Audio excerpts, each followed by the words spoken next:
ಹೆಂಗಸರನ್ನು ಎಲ್ಲ ರಕ್ಷಣೆ ಕೊಡ್ತೇನೆ, ಅವರಿಗೆ ಅನ್ಯಾಯದಾಗ ಹೋಗ್ತೀನಿ ಅಂತ ಹೇಳ್ತಾನೆ. ಒಂದು 10-20 ಪುಂಡರನ್ನು ಕರ್ಕೊಂಬಂದು ಮನೆಯಲ್ಲಿ ಯಾರು ಇಲ್ಲದ, ಗಂಡಸರಿಲ್ಲದ ಸಮಯದಲ್ಲಿ ಒಂಟಿ ಮಹಿಳೆ ಇರುವಾಗ ಬಂದು ಆ ಸ್ವಂತ ಜಾಗದ ಬೇಲಿಯನ್ನೆಲ್ಲ ಪುಡಿ ಮಾಡಿ ಹೋಗ್ತಾನೆ. ಪುಂಡರನ್ನು ಕರ್ಕೊಂಡ್ಬಂದು ಇಂಥ ದಬ್ಬಾಳಿಕೆ, ಅದು ಸ್ವಂತ ಜಾಗ. ಇವರು ಹೇಗೆ ಮಹಿಳೆಯರಿಗೆ ರಕ್ಷಣೆ ಕೊಡ್ತಾರೆ? ಇದು ಯಾರಲ್ಲ, ನನ್ನ ಹೆಂಡತಿ ನನ್ನ ಮನೆಯಲ್ಲಿ ಒಬ್ಬಳೇ ಇರುವಾಗ ನನ್ನ ಮನೆ ಜಾಗಕ್ಕೆ ಮಾಡಿದ್ದು. ಇವರೆಷ್ಟು ರಕ್ಷಣೆ ಕೊಡ್ತಾರೆ ಹೆಂಗಸರಿಗೆ, ಹೆಣ್ಣು ಮಕ್ಕಳಿಗೆ, ಹೆಂಗಸರಿಗೆ? ಇಂಥವರೆಲ್ಲ ಆಯ್ಕೆಯಾಗಿ ಬಂದರೆ ಏನಾದೀತು ಸಮಾಜ?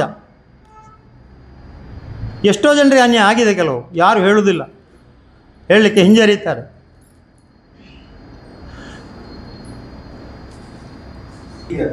ಈಗ ಯಾಕೆ ಅಂದರೆ ಅಂತಹ ಒಂದು ವ್ಯಕ್ತಿ ಇವತ್ತು ಚುನಾವಣೆಗೆ ನಿಂತಿದೆ. ಹಿಂದುತ್ವದ ಬಗ್ಗೆ ಹೇಳುವುದು ನಾನು.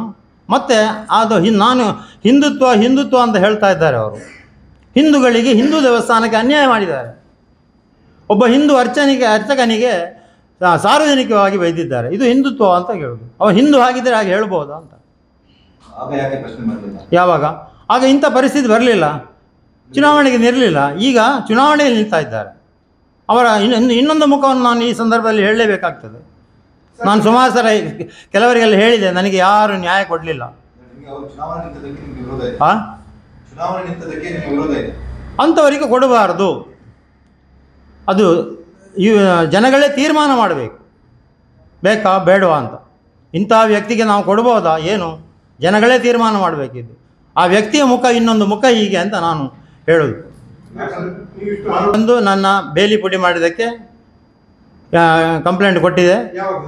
ಅದು 17ರಲ್ಲಿ 17-18ರಲ್ಲಿ ಅದಕ್ಕೆ ಕೇಸಿಗೆ ಅವರು ಮುಚ್ಚಳಿಕೆ ಬರೆದು ಕೊಟ್ಟಿದ್ದಾರೆ. ನಮ್ಮ ತಂಟೆಗೆ ಬರುವುದಿಲ್ಲ ಅಂತೇಳಿ ಸ್ಟೇಷನ್ನಲ್ಲಿ ಕೊಟ್ಟಿದ್ದಾರೆ.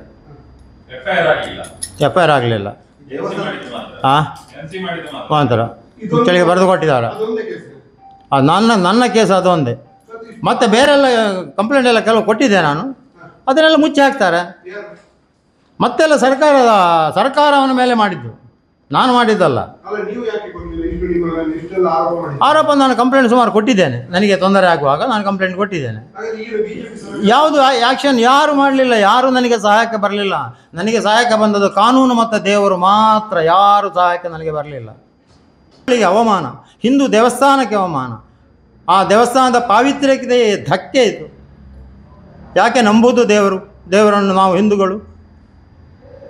ಇಂಥ ಒಂದು ವ್ಯಕ್ತಿತ್ವ ಇರುವಂತಹ ಆ ಒಂದು ಅರುಣಪುತ್ರ ಅವರು ನಾನು ಹಿಂದೂ ಅಂತ ಹೇಳಿಕೊಂಡು ಈ ರೀತಿ ಹಿಂದೂ ದೇವಸ್ಥಾನ ಮತ್ತು ಹಿಂದೂಗಳಿಗೆ ಅನ್ಯಾಯ ಮಾಡೋದು, ಹಿಂದೂಗಳಿಗೆ ಬೈಯುವುದು, ದೇವರ ನಡೆಯಲ್ಲಿ ನಿಂತು ನನ್ನನ್ನು ಒಂದು 40 ಜನ ಭಕ್ತರ ಮುಂದೆ ನಾನು ಬರುವಾಗ ಅರ್ಧ ಗಂಟೆ ಲೇಟ್ ಆಯಿತು ಅಂತ ಹೇಳಿದ್ದಕ್ಕೆ ನಾನು ದೇವಸ್ಥಾನಕ್ಕೆ ಸಾಮಾನು ತರುವ ಬರುವಾಗ ಸ್ವಲ್ಪ ಹೊತ್ತಾಯಿತು.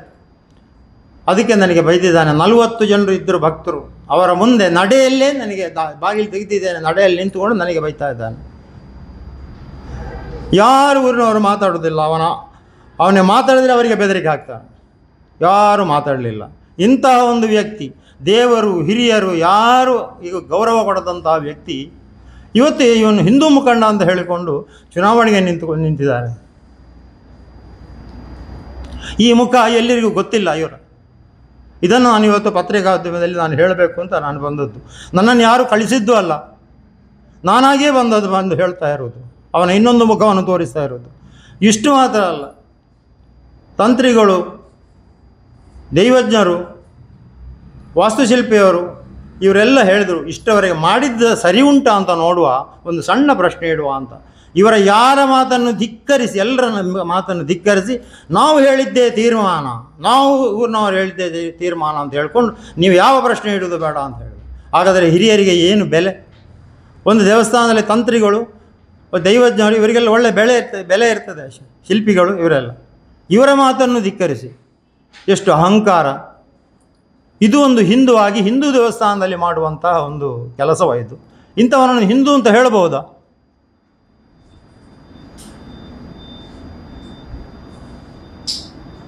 ತಂತ್ರಿಗಳಿಗೆ ಕೇಳ್ತಾ ಇದ್ದಾನಂತೆ, ನೀವು ಬಾಯಲ್ಲಿ ಹೇಳಿದರೆ ಸಾಲದು, ನನಗೆ ಬರೆದು ಕೊಡಬೇಕು ಅಂತ. ಇಂತಹ ವ್ಯಕ್ತಿತ್ವ ಇರುವಂತಹ ಆ ವ್ಯಕ್ತಿಯದು. ಇಂಥವರು ಜನಸಾಮಾನ್ಯರಿಗೆ ಇದೆಲ್ಲ ವಿಷಯ ಗೊತ್ತಿಲ್ಲ. ಆದ್ದರಿಂದ ನಾನು ಹೇಳ್ತಾ ಇದ್ದೇನೆ, ಇಂತಹ ಒಂದು ವ್ಯಕ್ತಿ ಚುನಾವಣೆಗೆ ನಿಂತು ಗೆದ್ದು ಬಂದರೆ ಏನು ಆದೀತು? ಹಿಂದೂಗಳ ಪರಿಸ್ಥಿತಿ ಏನಾದೀತು? ಎಷ್ಟೋ ಜನರಿಗೆ ಬೆದರಿಕೆ ಉಂಟು. ನನ್ನ ಹಾಗೆ ಊರಿನಲ್ಲಿ ಕೆಲವರಿದ್ದಾರೆ, ಯಾರು ಹೇಳಲಿಕ್ಕೆ ಬರುವುದಿಲ್ಲ, ಯಾರು ಬರಲಿಲ್ಲ. ನಾನೇ ಬಂದದ್ದು, ನಾನು ಧೈರ್ಯದಿಂದೇ ಬಂದಿದ್ದೇನೆ. ಏನು ಬೇಕಾದರೂ ಆಗಲಿ, ನನಗೆ ಸಮಾಜಕ್ಕೆ ತಿಳಿಸುವಂಥ ಸಂದರ್ಭ ಬಂದಿದೆ ಈಗ.